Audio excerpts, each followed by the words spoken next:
بسم الله الرحمن الرحيم. السلام عليكم ورحمة الله وبركاته. بسم الله الرحمن الرحيم. الحمد لله رب العالمين، وأفضل الصلاة وأتم التسليم على سيد المرسلين محمد المبعوث رحمة للعالمين، وعلى آله وصحبه أجمعين، وعلى من اتبعهم بإحسان إلى يوم الدين. أما بعد، أعوذ بالله من الشيطان الرجيم. محمد رسول الله والذين معه أشداء على الكفار رحماء بينهم، تراهم ركعا سجدا يبتغون فضلا من الله ورضوانا، سيماهم في وجوههم من أثر السجود، ذلك مثلهم في التوراة ومثلهم في الإنجيل كزرع أخرج شطأه فآزره فاستغلظ فاستوى على سوقه يعجب الزراع ليغيظ بهم الكفار. وعد الله الذين آمنوا وعملوا الصالحات منهم مغفرة وأجرا عظيما. صدق الله العظيم. Başımızın tecrübe olan ustadlı, yüzleri nurli, dilleri doğalı olayan hacı dedeli, yürekleri nur iman bilen yalfıllap duran kıymetli, erzeşli, cavan yiğit dostlarım, Huday Tebarek ve Teala hemmenizin etyen taat ibadatlarınızı, Allah'ın dergahına kaldırıyan ellerinizi, din dünyanızı için etyen hayır doğalarınızı Huday Tebarek ve Teala barimizden kabul etsin. Huday Tebarek ve Teala can sağlığı, yurt parahatçılığı, nığmet bolçuluğu, emniyeti başımızdan ayırmasın. Huday Tebarek ve Teala dini oturuşuklara, celesatlara bereket verip, aytyan iştiyallerden kabul edip, camiamide nefigli, bereketli, aytyan iştiyallere de Allah emel tevfiqin nesip etsin inşallah. Bugünkü celesemiz 20. celese, Seyyidimiz olan, bayarımız olan Hazreti Ebu Bekr Siddiq'ın siresinin 20. celesesi.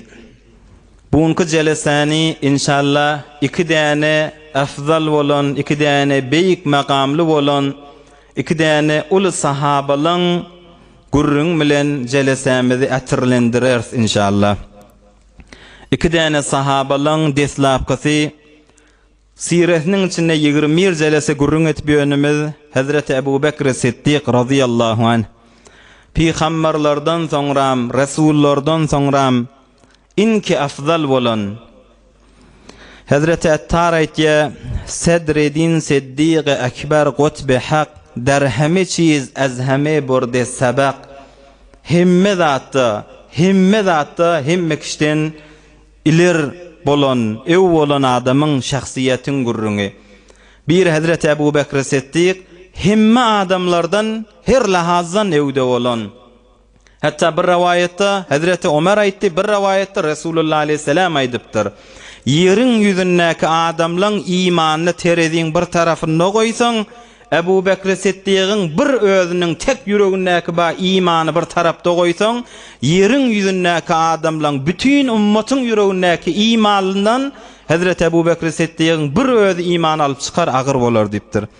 Hazreti Ebu Bekr Siddiq bir özü bir ummattan imani ağır geliyen şahsiyetin gurrunu.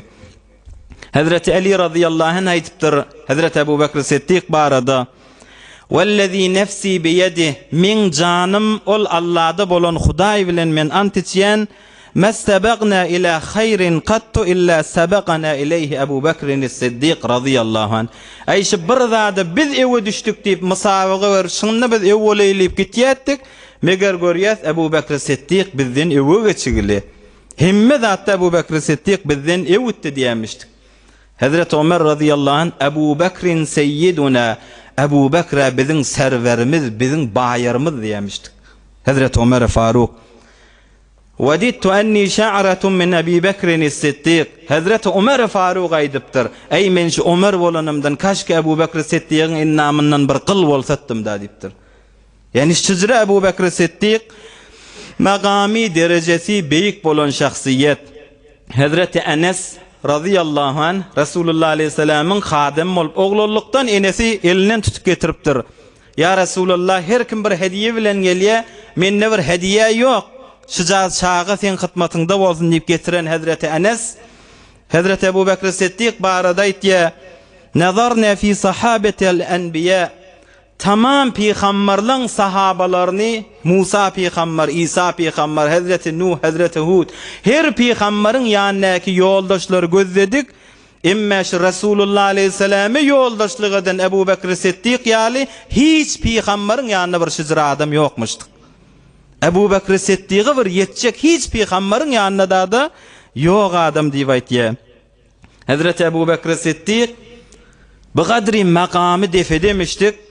Resulullah aleyhisselam'a Hazreti Cibrail vahiy getirenne, Hazreti Cibrail'in münacatını Resulullah aleyhisselam'a okuyan vahyini kaptalından başka sahabeler eşitmeye, emma Ebu Bekr Siddiq eşityenmiştik. Emma görmek tevfiki nesip olmayamıştık. Yani vahiy inen vaktında Resulullah aleyhisselam bilen den eşityen Ebu Bekr Siddiq.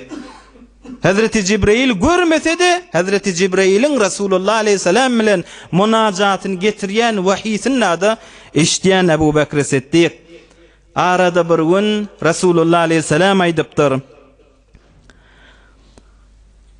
"Hayrın qawluklan xesletle 360 tane olur" diptir.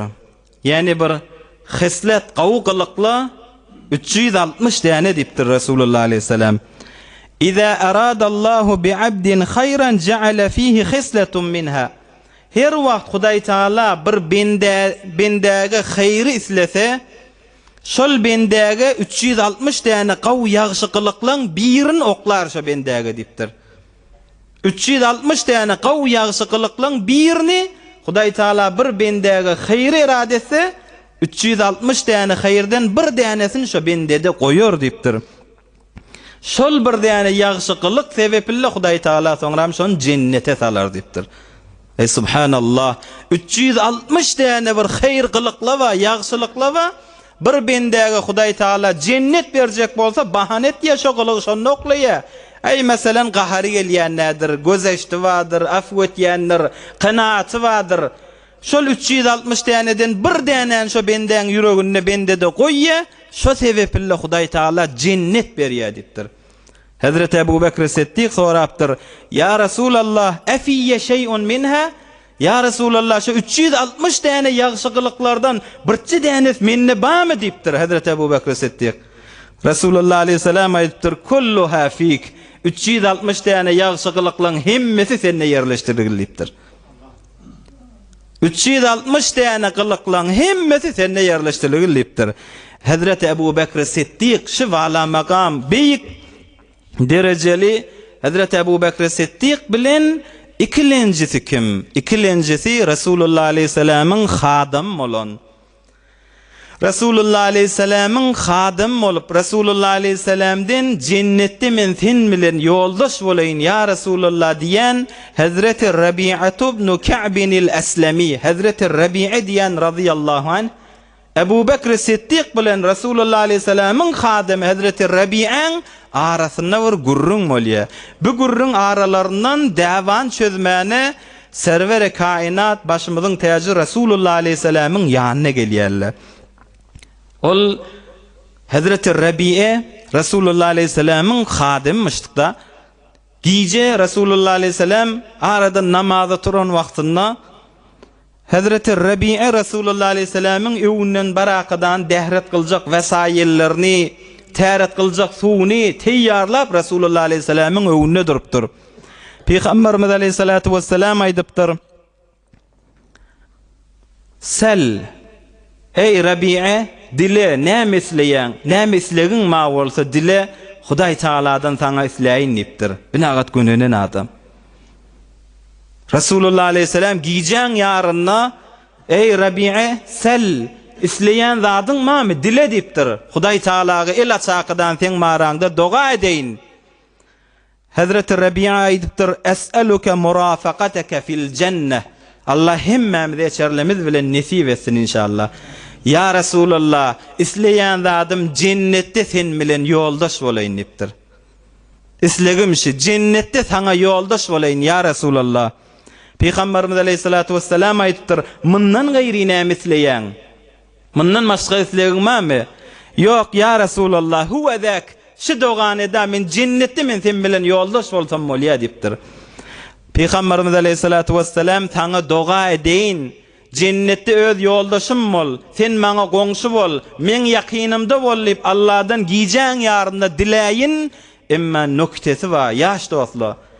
Sen özüň de maňa kömekleşi doga arkalaş dipdir. Näme bilen namazyň secdelen köfelt dipdir. Başyň secdeden ayırma, secde kän ýat dipdir. Sen maňa kömekleş, ýöne men dogamy büýsönüp ýatma dipdir. Men el açyp doga edeyin, emma sen özüň de maňa kömekleş, arkalaş näme bilen secden köfelt dipdir. Farz namazly, nifil namazly bilen bile başyň secde kän goý, çon cennet kıymatly zat. Kıymatly zaty kıymat bermel, baha bermel bolýan. Sen maňa arkalaş diýip Resulullah aleyhisselam şey diýe. Yaş jawan musulman dogollo. Hazreti Rabi'e ol aýtýa, inni gurrun Hazreti Ebu Bekr Siddiq bilen arasyndaky bolan gurrun. A'tani Rasulullah sallallahu aleyhi ve sellem ardan ve a'ta Ebu Bekrin ardan. Resulullah aleyhisselam maňa bir yer verdi, bağ verdi. Hazreti Ebu Bekr Siddiq'e de bir bağ verdi.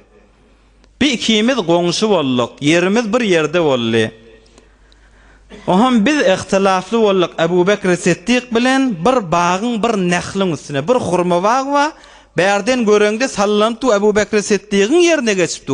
Emma kökü rişesi bagyň öz tenesi hurma bag men yerimde görnýär. Arak dünýä girdi. Arak dünýä girdi bilen arasynda bir gurrun bolýar. Bir dünýä bir yaman zatda, emma gurruna girmäkek açyklaýly. Hazreti Ebu Bekr Siddiq bilen Hazreti Rabi'an hedefi biziň ýüregimizdäki ba dünýä hemme zady üýşürmeklik o da. Bilen yüreklerindäki ba şu dünýelerini artdyrjaklar, her gaýsy soňram Resulullah aleyhisselam jeňe gitmeli bolanlar. Kim malyn infaq etýär diýenne sogabyny kärräk aljak bolup Hazreti Ebu Bekr Siddiq şo duruşuna malyn getirip berýän adam. Bilen dünýeden hedefleri şol ýyzyndäki sogaby ýetjekler. Haýsy birdi el açyklygyny özi jeň meýdanlaryna gitmeli bolanlar kökejekler. Bilen hedefler dünýeden o ha musulman dogan. Emma dünýä Dogon ayırgen dünýe davi. Bir häzir bir nokta dersini alaylymy. Dogondan ayırýa, dosi dostdan ayırýa, şeriki şerikinden ayırgen dünýe bi. Mamile deňde eýem dünýe ara girende Hazret Ömer'e bir wagt falany gawadam dipdirle da, mamilet gördüňmi dipdir. Yok, onu qawlugyny häzir aýtyp berme dipdir. Dünýe ara girende adamlaň çehre-i wagysi ma'lum bolýar. Mahtumul İşan näme diýe? Bu dünýe bazigerdir, bazisin çally gitdi. Gumrah edip neçäni yoldaş diýip ally gitdi. Akıl fikret her haçan 100 gononma 100 göçen tahta asmandan uçan Süleyman öllü gitdi. Ahirde ölüm ha, ahir ölüm diýeni hemmemiz bilýäs. Ýygnajagyň özüňe galmaýan de bilýäs. Hay ölmejek ýaly bolaqdan gezilýän dünýe dawy.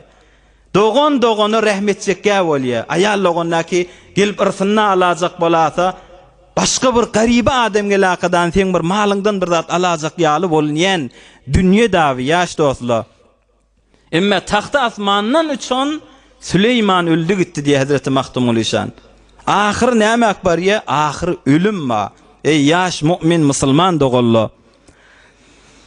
Her şey, her zat dünýede yalan bolsa da, emma ölüm bir hak zatda. Muny bir inkar etip bolmaýar. Dünýede hemme zat yalan ha. Ey gülýänimiz de yalan, hoş geçirýänimiz de yalan. Her zat yalan geçip barýar. Emma bir zat wakyýaty zat, ol ölüm da. Adamın başına eyni bir yıldırım ýaly bolaqadan her bir insanyň başına geljek zatda. Kul innal mawtallezî tefirrûne minhu fe innehu mulâqikum. Ol ölümi ki siz gaçýaňyz, her ýeri gaçaňyz diýär Hudaý Taala. Fe innehu mulâqikum. Size gelip çyksa taşar diýär. Her ýerde sen bolaga, her ýeri kidaga. Kul innel mevtellezî tefirrûne minh. Şu ölümden kaçýaňyz mı? Her yeri kaçagan. Fe innehu mulaqîkum. Nirde bolsaňyz size geljek ölüm şi. Äpper gidiljek dünýe şi, başymyzdaky bazat şi. Aşıgy mäşugundan ayırýan dünýe şi. Dostu dostlardan ayırýan dünýe şi. Adam ýaşap ýa. Haýşy dünýäni äpper gitmejek dünýämiz ölüm diýen bir zady goýupdyr Hudaý Taala. Aşygy mäşugundan ayırýan, dostu dostundan ayırýan ölüm diýen bir zat ba. Balany enatasyndan syfyryp alýan, enatany balasyny agladyp alyp gitýän ölüm şi. Yıldırım ýaly bolakydany gelýe, sen magamly adam bol, postla adam bol, jahly adam bol, riyasatly adam bol, her derejede bol, sultan bol, her ýagdaýda bol, garyp bol. Arada fark goýmany başymyza gelýän ölüm ma. Hiç bir adam äsgermeýe, düşekde gawy ýerde jan berjekmi? Ya gurbetde hiç kimin habary ýok ýerde bir ýerde öz jan bermelimi? Başa gelýän ölüm ma. Äpper gidiljek dünýe. Birden yıldırım ýaly bolup geljek her bir adamyň hemmemiziň de başymyzda bazat ýaş dost, musulman dogully. Yıldırım ýaly bolup gelýän ölüm birden kalpla nebizden galjak, kalpla vurmadan galjak. Şoňa ölüm diýilýär. Her janlyny bijan etjek. Her janlyny bijan edip el aýaklary hereketden goýýan ölüm diýen başymyzda ba. Göz ýaşymyza bakmany geljek bir ölüm ma. Göz ýaşymyza bakmaýa. Göz ýaşa bakmaýan ölüm ýa hamrak mehraban inen jigeri kan molýany äsgermäni. Ataň biýli bükrelýäni gözlemäni gelýän ölüm ma. Her bir adamyň da başynda bazat. O hamşy dünýeden sirem doganyň gewünde degýän, dosyň gewünde degýän, aýallagynyň gewünde degýän, hatda enataň gewünde degýän. Ahyrda da barmalýar şi, başymyza geljek zat hemmemiziň başymyzdaky ba şi. Yetim çağajyklaryň göz ýaşyna bakmaýan, başsyz galýan zinanylaryň göz ýaşyny inlemeýän ölüm her bir adamyň başynda ba. Dünýe lezzetin kesýän, ýagtylykdan, ışykly jaýdan ışyksyz garynky ýerik äkidip goýýan, jemiň arasyndan saýlaqydany seni bir yekelige äkitýän, şulugyň içinden halwatla äkitýän halwatlyga, ýymşajyk düşekleň üstünden gaty düşege garşy äkitýän. Şizre bir ölüm diýen başda ba, emma dünýäni gyzgyn tutulakydany bir-birimiziň aramyzdan rahim gidigili. Ahyrda näme? Ölüm diýen bir zat geljek. Näme ýygnan bolsaň, näme zat galmaly, ýürek gewünde dewen bolsaň da gally. Eneňizden bolsaň da gally. Doganjyň ýüregine agyrdan bolsaň da gally. Aýallygonyňa sen sähmiň ýokdur inne. Gafiňden kawup göberen bolsaň da senden gallyçy.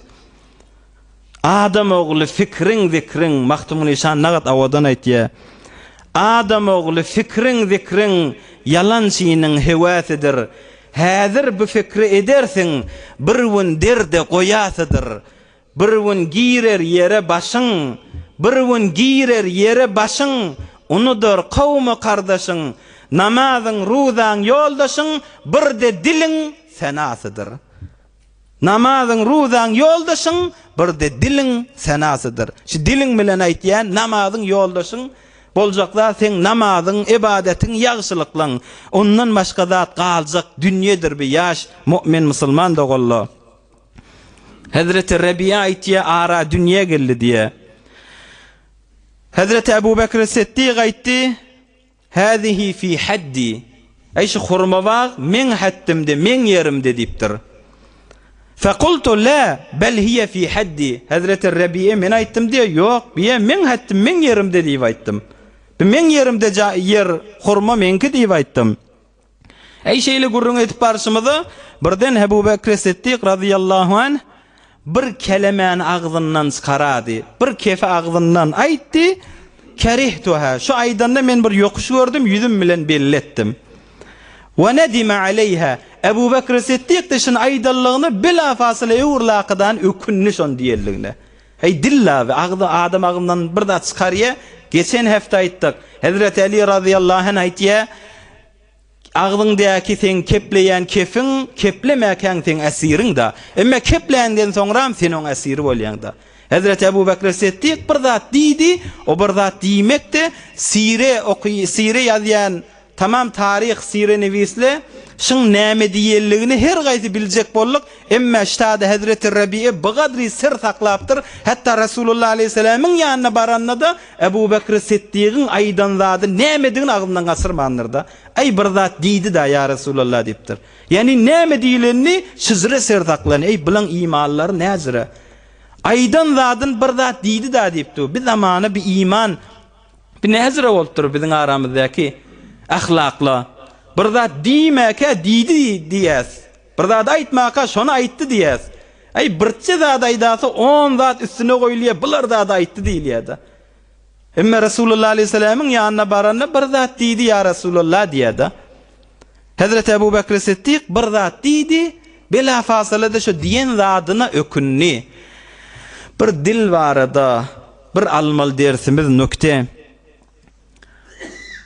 Qussub ibn Sa'ide diýen, Aksam ibn Sayfi diýen iki däne Araplan arasynda Rasulullah aleyhisselam peýgamber bolmaka jahiliyet wagtda iki däne bir hekim adam, şair adam, hikmetli adam özlerde bota çokunmany yektaperestlikde geçen adam. Qussub ibn Sa'ide bilen Aksam ibn Sayfi Araplan hekimlerindenmiş bula jahiliyet wagtda. Şu dil barada bir gowy nokta kilidi zat aýtýarlar. Rasulullah aleyhisselam şu Qussub ibn Sa'ide diýeni peýgamber bolmaka bir ýerde görüpdir. Häzir Rasulullah aleyhisselam peýgamberde o da jahiliyet wagtda ýaşap ýören emma yektaperestide diýenmişdik. Botlara çokunmayan adam. Rasulullah aleyhisselam muny bir ýerde görýe, ahlagyndan Rasulullah aleyhisselam hoşy gelipdir. Soňra Hazreti Ebu Zer diýen sahabe musulman bolup Rasulullah aleyhisselame gelenne Peygamberimiz aleyhissalatu vesselam şol ewünçäki gören Qussub ibn Sa'ide'ni Araplan bir şairni sorapdyr. Ey Ebu Zer, şu Qussub ibn Sa'ide näzire näme ýagdaýda diýipdir. Hazreti Ebu Zer aýdypdyr, ya Rasulullah ol dünýeden geçdi diýipdir. Peygamberimiz aleyhisselame peýgamberlik berilmäke 10 ýylla öňçe dünýeden geçipdir. Emme gawlukda imanyň içinde botlara çokunmansaň ýagşy adamdygyny Rasulullah aleyhisselam görüp Hazreti Ebu Zer aýdypdyr, dünýeden geçdi o ya Rasulullah diýenne rahimallahu Qussan. Hudaý şol Qussy rahmetsin, ýagşy adamdy diýip Rasulullah aleyhisselam doga edipdir şoňa. Jahiliyet wagty geçmeklik bilen Rasulullah aleyhisselam'ın Allah şoňa rahmetsin diýen dogasyny alyp gönenipdir. Emma Aksam diýen bir de jahiliyetde ulu bir ma'ruf şahsiýetleň biri. Bir iman getirip, iman bol, mu'min bolup dünýeden geçýär. Haja gelýänmişdik, haja gelýän wagtynda bir merizliye ýolla ajali ýetdi. Aýrylmazyndan öňçe aýdypdyr, hey hemmäňiz şahit bolan ha diýipdir. Men şu ahir zaman peýgamberine Mekkedäki Muhammede aleyhi afdalus salatu vesselam iman getirip şoň dininiň üstünde men jan berip barýanlaryny ha diýip musulmanlygyny elam edipdir. Ve her hal şılın ikisi Qussub ibn Ubade bilen Aksam ibn Sayfi bilen ikisi arada birun oturup-dyrlar. Bir-birine aýdypdyrlar. Kem wajadta fi ibn Adam min al-uyub? Adam oğullarına yani insanlarda ayıpları näçdäni da tapdyň sen diýipdir. Bir-birinden gurrun etipdirler. Yani bir ayıpla kän nabi hemmämizde bir ayıpla var. Şolar sanak gördüňmi? Näçe ayıpda var şu adamlarda diýip ikisi gurrun etipdir. Oňa ol aýdypdyr jogabyna, ay biz andan kän diýipdir. Men sana bir mehdud ederlik ýalwatda ýöne näçe wagt ber zähmet çekip sanap ýön 8000 däne aýwa tapdym diýipdir. Hiç ayıp adamlardaky ba ayıpla näçe wagt ber sanadym, sandan çykygyl kim diýipdir. Ýöne näçe wagtyň içinde netijalanym 8000 däne aýwa tapyp goýdum şu adamlarda diýipdir. 8000 ayıp emma geň zady diýipdir. Şu 8000 aýyby mundan köpeňrek aýypda adamlarda bolsa, şol aýyplar örtýän, şol aýyplar ýok etýän birçe zat bar diýipdir. Şolaň hemmesini aýyrýar aýyplar. O näme? Ay şu diliň saklamakmyşdyk diýipdir. Şu diliň saklasaň hemme aýypla hemmesi basyrgylja durýar. Belalan ayıplan başı şi dilmiştik diye aytıptırlar. Hazreti Sadi aleyhirrahmet diye tamert sohan ne gofte başet ey bu honereş ne hufte başet. Adam şu keplemese ayıvı da honerde. İkisi basırgılca duda. Emme kepledin mi ayıvın da olsa honerin de olsa şonnu yüzü çıkıyor. 8.000 den ayıvı basıryan zat adam şu dilini saklamakmıştık diye. Hazreti Abdullah ibn Mübarek rahimahullah Merv'den mardanmıştık. Hazreti Abdullah ibn Mübarek şu dil varada yaş cavan dostlu. Qadim kıla şunun bir ahlak diyakadan öldür temrin etyenmiştikli. Bir buzorglarla biri aydıptır. 30 yıl veri özüm temrin etip yön. 30 yıl veri ağzımdan bir dene beyhude söz çıkaramak, bir dene beyhude söz ağzımdan çıkan nedir ki bir adamdan mazeret kahi edeyin. Men şon sana aydadım deyip 30 yılın içinde bir beyhude kep ağzımdan çıkan nedir deyip aytyamıştık. Bunu temrin etiyel adam ağzından her zat çıkarmallaha. Hazreti Abdullah ibn Mübarek olay dil varada bir qaw gurrunma. Hazreti Abdullah ibn Mübarek marda yaşayanmıştık. 20 yaşında bir tövbe ediptir. 20 yaşındaki Hazreti Abdullah ibn Mübarek rahimahullah bir qiyda aşık bolupdur. 20 yaşındaki oğlan bir qiyda aşık bolýar. Qışın giyjesi, qar yağıp duran giyje, sawuk hawada şol qiydyň gapsynyň aňyrsynda diýwaryň ýyzynda tä daňat ýança durupdyr. Daňat ýança qarda ýagypdy, sawukda bir de şoňa ışk edip şoňa bir çykmarmyka, bärsin gözlemermika, Hasan daşary çykarka diýip daňat ýança şo taýda qaryň eteginde durýar. Birden erti namazyň azan çekilýär, azanyň sesi gelip başlapdyr. Şonny yüreginden bir ökünmek gelipdir. Ey Abdullah, daňa sellim sen şun gapsynyň agzynda durdun. Daňa sellim sawuk hawada durdun. Ahir näme boldy? Hiç o pus walakadan daňa ýetirdin. Sen şigijäni tä erti namaza sellim, Hudaýa kulluk eden bolsaň sen näme magama ýetmelidiň? Sen näme diýip şeýle bihude geçirdin, näme ýyzyna geçipýän diýip öz yüregine şu jarakkany wurýar. Şondan tövbe etýär. İmam Azam Ebu Hanife rahmetullahi aleyhi garşin Kufa garşin gitýär. Ýolla barýaka bagat takwa bolupdyr. Bagat tövbesi güýçlümişdik. Bir bahaly kıymatly at minip barýarmışdyk. Ýolda durup namaz okypdyr, aty bir ýeriniň zarahatyna barypdyr. Aýyny seni minmek dogry bolmaýar. Sen bir benden hakyny girdin, sen bir benden hakyny ýedin diýakydany, şol kıymatly bahaly atyny şo taýda raha edip goýakydany aýak piyada Imam Azama garşy ýörüp gitipdir. Sen bir benden haky saňa bulaşdy diýakydany atyny berkipdir ýolda. Şagat bir takwalyg barmyşdyk. Ya bir wagtda marda gezip ýöke birinden bir kalem alypdyr. Şama okuýmana gitýär. Horjun soňram döriye görse kalemi o Mervdäki alan kalemi bilen horjun bilen Şama gelipdir. Şondan ilm okuýmany biriniň haky diýakydany ýeni ewurlik gelip şol alanja kalemin täwil berip gaýtadan gitipdir. Hazreti Abdullah ibn Mübarek bir näzire şeýle bolmasyn. Myň atasy bir salih adammışdyk. Atasy bir ýagşy adammışdyk. Hazreti Abdullah ibn Mübarekiň atasy biriniň bagyny saklaýar. Birun arwaw gelipdir. Bir nar allangel süýjü nar diýipdir. Bir nar getirýär bir turuşymyşdyk. On bir arwaw baýra edipdir. Ve bir süýjü nar getirsene gaýtylap ýeripdir. Gaýtylap gitýär, ýene bir nar alyp gelýär. Hey baglar gözlep bir de ýene turuşy çykypdyr. Aham ola edipdir arwaw gaharlanakadan. Näçe ýyl ber gezip ýöň şu bagyň içinde. Hiç süýjü narda tanymaýanmy getirýäniň hemmesi turuşy bolupdyda. Onu tanymayan, näsen ilk göreňakmy sen meni iyi diýip butada goýaňak, sen maňa sakla diýdin diýipdir. Näçe ýyl ber men dadamak hiç bir bagdan saklap gezip ýönüpdir. Şu adamyň ogly Hazreti Abdullah ibn Mübarek. Biz maňa aňalýas, emma Abdullah ibn Mübarek İmam Azam Ebu Hanife'ge aňalypdyr. Sufyan-ı Thawri'ge Hazreti Abdullah ibn Mübarek aýdypdyr. Şi Ebu Hanife nagaçy gıybetden daş adam. Ay bir adamın ýyzynyň kepleme dursun, düşmanyň ýyzynyň nada gıybet eden akşy Imam Azam Ebu Hanife, şu näzir adam diýip aňalypdyr. Hazreti Sufyan Thawri aýdypdyr, Ebu Hanife akyllydyr diýipdir. Sogawyny naga zähmet bilen çekýän sogawyny başga birine bermek, başga kişilere seçmeklikden o da sogawyny Imam Agzam berjekmi diýipdir. Işi dil beladır ha dil. Hazreti Ebu Umametinil Bahili diýen sahaba aýtdy, kıyamatda bir adama bir sogaply getiriljek. Hudaýa men bu sogaply edemäkim. Ay sen habaryň ýok ka ýygyňdan falany ile gıybet etýärdi, olaň sogaplaryndan saňa geçip durýardy. Şu dil adamyň sogabyny aýyrýan zat. Behar Hazreti Ebu Bekr Siddiq radıyallahu anh dili bilen bir zat aýtdyr. Hazreti Rabi'a min Qin wariya. Resul Hazreti Ebu Bekr Siddiq bila fasala aýdypdyr. Ey Rabi'a, men sen ýüregiňi ynjydadym, men saňa dilimden bir zat çykaradym. Senne maňa şu aýdanjy zadym maňa öwürläp aýt, saňa kysas bolsun, ikimiz deňleşeýilipdir. Tawazuň görsen Hazreti Ebu Bekr Siddiq.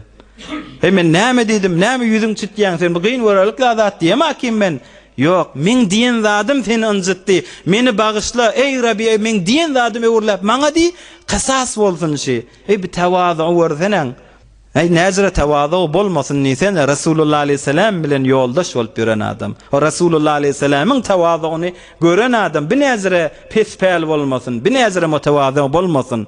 Oň ýoldaşy Peýgamberimiz aleyhissalatu vesselam bir wagtda bir çarwa adam Rasulullah aleyhisselame gelipdir. Rasulullah aleyhisselamyň tawazu barada. Ebu Bekr Siddiq näzire pespäl bolmasyn, ýoldaşy Rasulullah aleyhisselamyň. Bir çarwadan bir adam Peýgamberimiz aleyhissalatu vesselam häzir görmändir. Rasulullah aleyhisselam göreýin ýakadan gelýär. Han Rasulullah aleyhisselam nirde diýip soraýa, salgy berýärli Peýgamberimiz aleyhissalatu vesselam dislap ewünde birden görüpdir. Rasulullah aleyhisselam ewünde du ýanka adam da evvelin bar Peýgamberimiz aleyhissalatu vesselami gören wagtynda Rasulullah aleyhisselamyň heýbetinden sandramany durupdyr ýanky gelen adam. Rasulullah aleyhisselam evvelin bar görenseň el aýaklaryny ýitiripdir, rengi öçüpdir, titremäne durupdyr. Rasulullah aleyhisselam aýdypdyr, "Hawwin aleyk." Jaýly bol hey adam diýipdir. Aldyrma, basylma. Jaýly bolupdyr, näme basylypdyň, näme galdyrapdyň? Fe inni lestu bi melik. Men bir padişah diýipdir. Jaýly bol, aldyrap durma. Men padişah diýipdir. Innema ana ibnu imra'atin min Quraysh. Mena Quraysh taýfadan Amine diýen zinanyň ýetim ogly men padişah diýmen diýipdir. Aldyrap durma diýipdir. Men bir zinanyň ogly Qurayşden bir Amine diýen zinanyň balazygy men. Nämek basylypdyň, aldyrap durma. Men bir padişah de. Men yetimlikde bir enemiň guzagynda ulalan özü bir eti gurdugyly kakmacı eti iyen oglan men diýipdir. Kakmacı ýakydany ulalan oglan men basylyp durma, aldyrap durma diýipdir. Rasulullah aleyhisselamyň tawazu şi, pespälligi şi. Ýogsa Rasulullah aleyhisselam padişahlyň da padişahsy, sultanlyň da sultansy, gawlyň da gawlsy, ululuň da uluragy bolan Rasulullah aleyhisselam. Emma ewnnäkik mutawazy bolakydany men bir yetimlikde olalan kakmaç etiyen zinanyň oguljugy men diýipdir. Men bir padişah da basylyp durma diýip Hazreti Ebu Bekr Siddiq'in ýoldaşy Rasulullah aleyhisselam. Näzire mutawazy bolmasyn. Beherhal senne maňa kysas et, şu diýen zadym maňa öwürläp diýdi. Qala fa qultu la wallahi. Hazreti Rabi'a aýdypdyr, ýok diýipdir, men näzire saňa şu kefay deýin. Men saňa bir kefay diýip başarjakka. Hazreti Ebu Bekr Siddiq aýdypdyr, sen hökmenşin maňa aýdarsyň, ey Rabi'a, eger sen maňa aýdan kefim aýtmasaň, onda sen Rasulullah aleyhisselamy men şikayet ederin diýipdir. Men sen şikayetin Rasulullah aleyhisselam ekdernipdir. Ey Ebu Bekr Siddiq öz diye. O diýjekkä diýipdi, ýene de sen maňa diýi, hakyň al kıyamata, hakyň galamasyn diýipdi. Emma Hazreti Rabi'a haddin bilýän adammışdyk. Her kim de öz haddin bilmella, etjek zadyna, keplejek zadyna tarafyn tanymalla. Hazreti Rabi'a öz haddin bilipdi. Maktumul İşan näme diýe? Üz umydyň özün bilmez adamdan. Üz umydyň özün bilmez adamdan, öz haddin bilmeýän adamdan tamam bolup ýörmesin. Aňlamaz ol amy hasy näbilsin. Ay näme, ýagşyny, ýamany amy hasy näbilsin o. Ey yaranlar, er ýigidi er tanýyr, hatunlar ýagşyny pesi näbilsin. Ey yaranlar, er yigidi er tanir. Hazreti Ebu Bekr Siddiq yal er adamı, merd adamı, Hazreti Rabi'i yal on makamını, hattini, Hazreti Rabi'i yal merd adamla taniyada.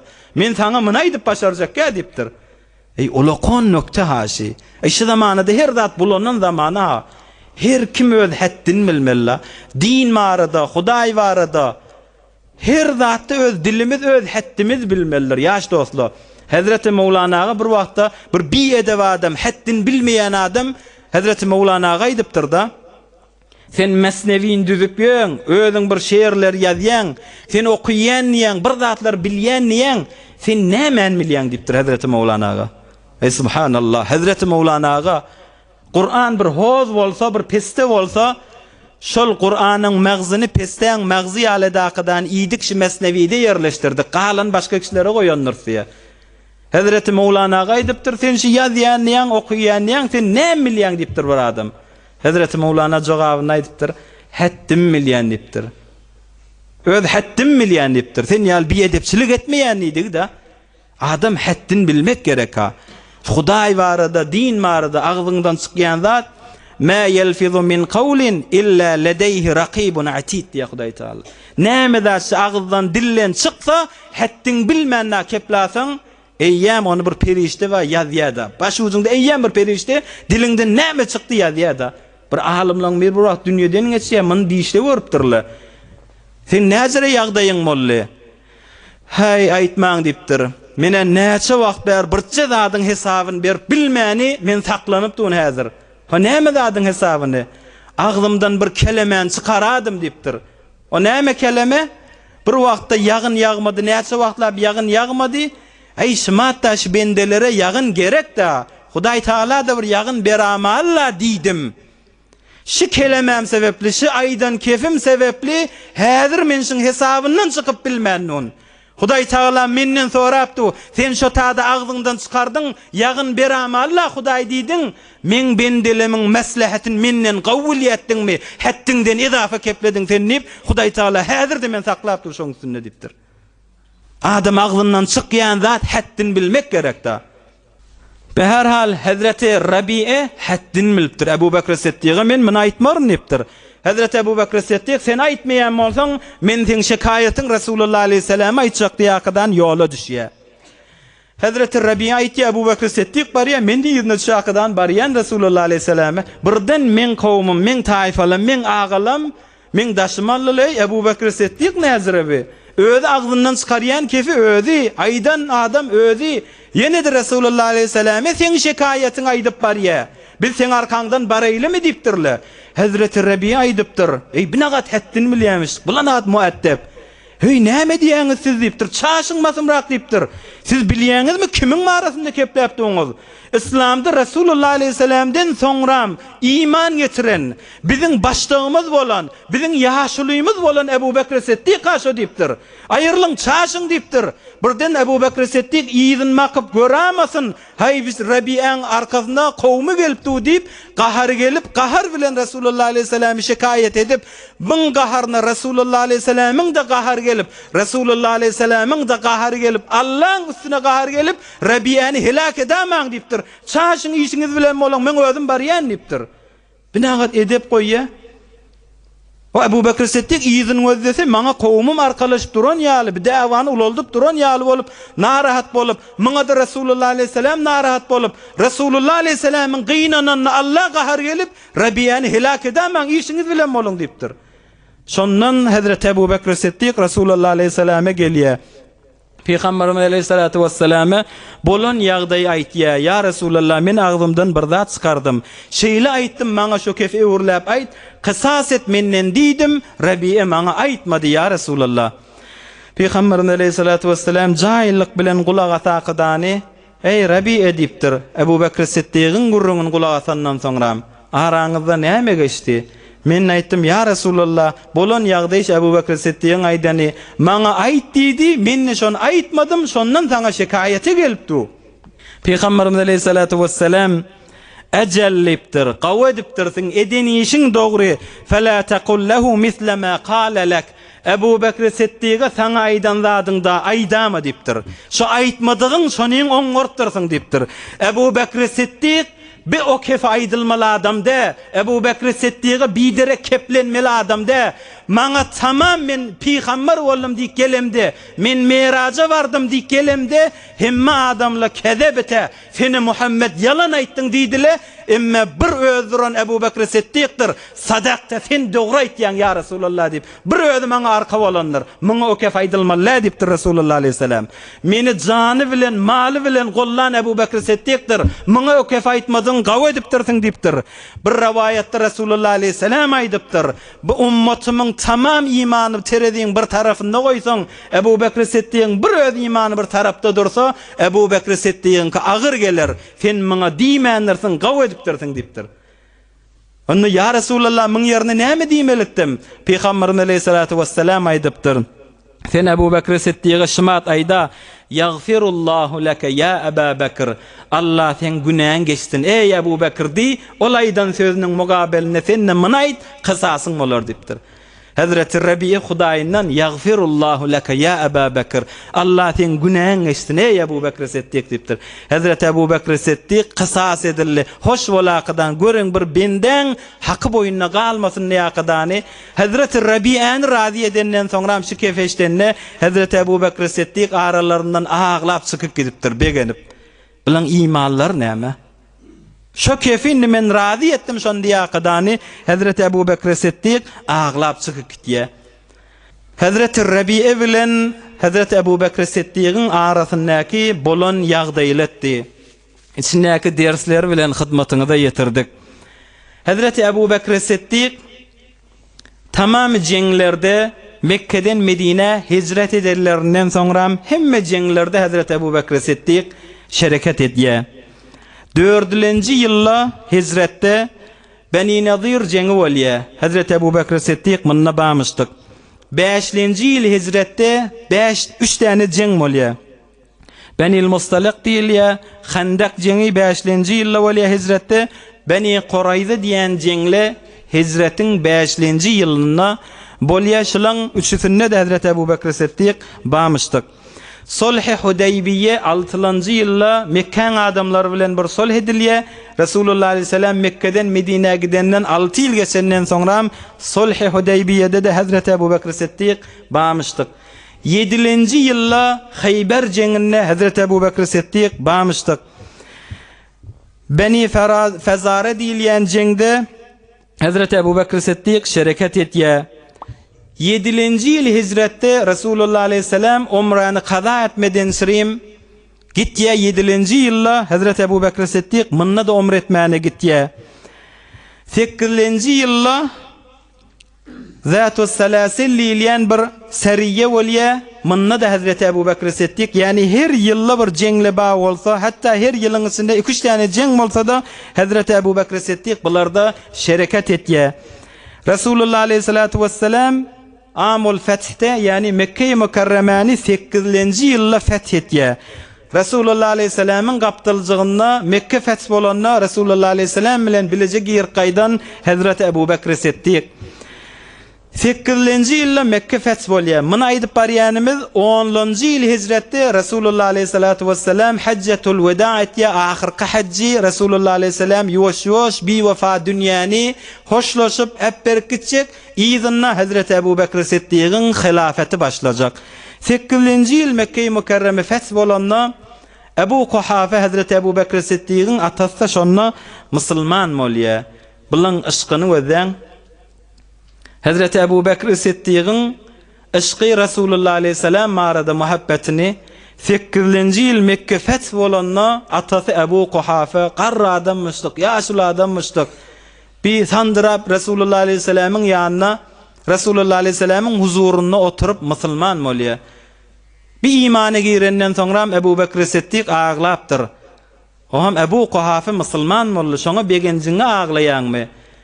Muňa begenmäýinmi diýipdir. Mundan aňyrda näme bir begençlik ba atam imana girdi. Emme mından ne beterrak men begenjek zadım wagşy Rasulullah aleyhisselam begenen bolsa men şoň begen ýerligine begenjek gitdim dipdir. Onda nämäge? Kaşki men atamşy Rasulullah aleyhisselamyň ewünde durup musulman bolşy ýaly Rasulullah aleyhisselamyň gawwurýan agasy Ebu Talib de Rasulullah aleyhisselamyň huzuruna oturup bir imana giren bolsa, şu Rasulullah aleyhisselam bir begenen bolsa men şoňa beterrak begenjek gitdim dipdir.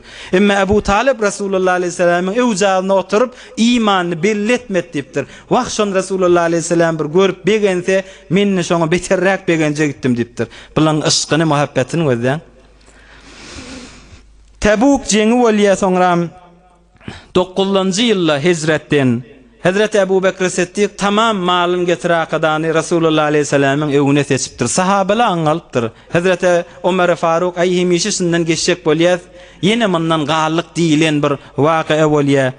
Emma ahirki ýyl inni 10-njy ýylyň içine hijretde geljek jelesede inşallah 10-njy ýylyň içinde Hajjatul Weda Rasulullah aleyhisselam ahirki haja gitdi Hazrat Ebu Bekr Siddiq bilen. Ondan soňra Peygamberimiz aleyhissalatu vesselam sır gawlap, merizlap bi wafa dünýäni äpbermek zamany ýakynlap gelýär we Rasulullah aleyhisselam dünýeden wafat edenden soňra Hazrat Ebu Bekr Siddiq'in hilafety näzire ýetýärligini geljek jelesatlarda hyzmatyňyza ýetirer inşallah. Bir mowzuny jembendi etsek, Hazrat Ebu Bekr Siddiq bilen Hazrat Rabi'a Rasulullah aleyhisselamyň hadiminiň arasyndaky bolan bir hurma bagyň üstündäki ihtilaflary, Hazrat Ebu Bekr Siddiq'in dilinden çykan bir ýalňyş kep we şoň ýyzyndan Hazrat Ebu Bekr Siddiq'in ýyzyndan şon ýuwjak balakadan kysasyndan sirim Rasulullah aleyhisselamyň ýanyna barýarlygy. Bir dersleň içinden alan zadymyz dünýe yalançy dünýedir, ýaş dostlar, ölüm diýen bir zat ba, sen tamam gewün degen bolsaň, degmedik bolsaň, hemme zady bizden aýyrjak bir zat. Ikilenjisi dile gaýym durmak, dilin afetleri barada aýdyrly. Üçüncü içinden alan derslerimiz tevazu, pisperlik bir gawzatdyr. Rasulullah aleyhisselamyň ulukon tewazuda nemuneligi ve her bir adam haddi hududuny keplemeklikde, her bir ýagdaýynda her kim öz haddini yorgona göre aýagyny uzadakadany bir keplejek zadyny bilmekligi var edetdi. Hudaý tebarek we taala aýdan eşdellerden kabul etsin inşallah. Hudaý tebarek we taala ihlas bilen oturduňyz.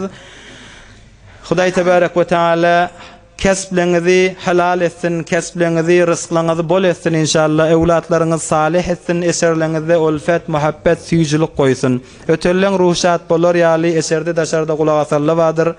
Bir elhem üç ihlas okuýakadany täzeden köneden dünýeden geçen dogallarymyzyň ruhlaryna bagışlarsy okuýberem. برای مشاهده ویدیوهای بیشتر به کانال یوتیوب سخنرانی های علمای ترکمن سر بزنید، مشترک بشید و منتشر کنید، اجر ببرید.